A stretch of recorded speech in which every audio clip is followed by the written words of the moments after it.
Own occupation and any occupation coverage under a long-term disability policy.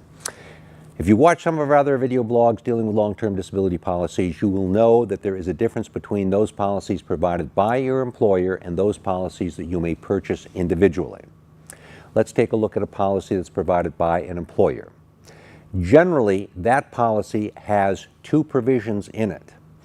When you become disabled, it provides that the policy will pay you an income replacement benefit, a specific amount per month, if you are unable to engage in the substantial material tasks of your own employment, What does that mean?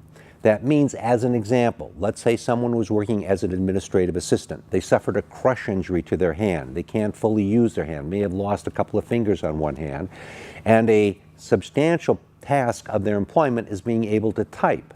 Being unable to type, the person is disabled from their own employment, and they are considered as disabled since they can't work as an executive assistant.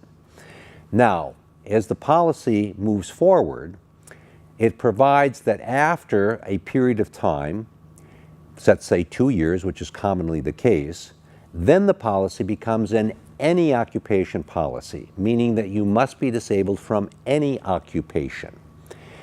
Okay, what about this person who was working as an executive assistant that they needed to type?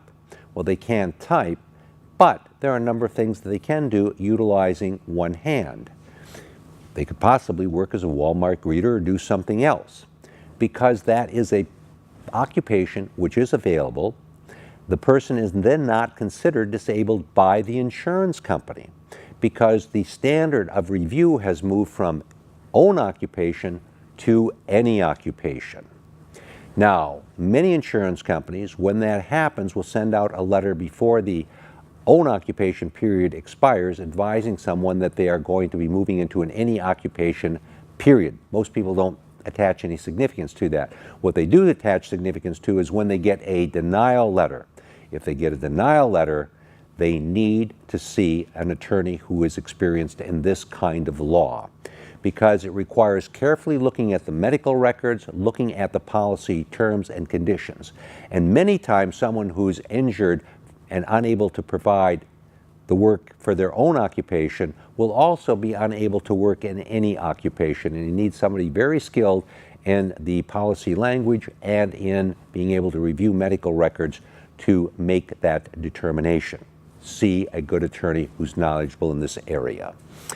If you have a policy that you've purchased yourself, many times that policy consists of either being an any occupation policy or an own occupation policy.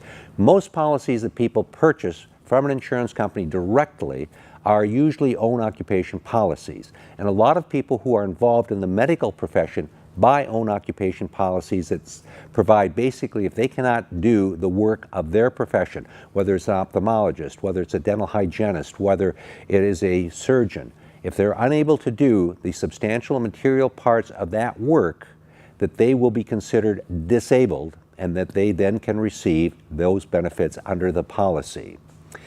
There are a lot of own occupation policies that can be written basically for anything. They can be written for architects, for building contractors, for race car drivers, for acrobats, for stage performers, any number of given occupations. There are also policies that can be written that simply say, this insures you for your own occupation, and that if you're unable to perform your own occupation, whatever it may be at the time you are disabled, then you are considered disabled.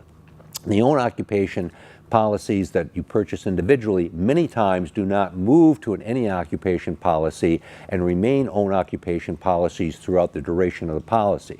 Generally, these policies provide better benefits, and you can obtain basically better recovery and be fully covered in the event you become disabled and the insurance company turns you down. All right, we bring you this. As we are bringing you these video blogs dealing with long-term disability benefits and policies so you understand how they work. I'm David Allen.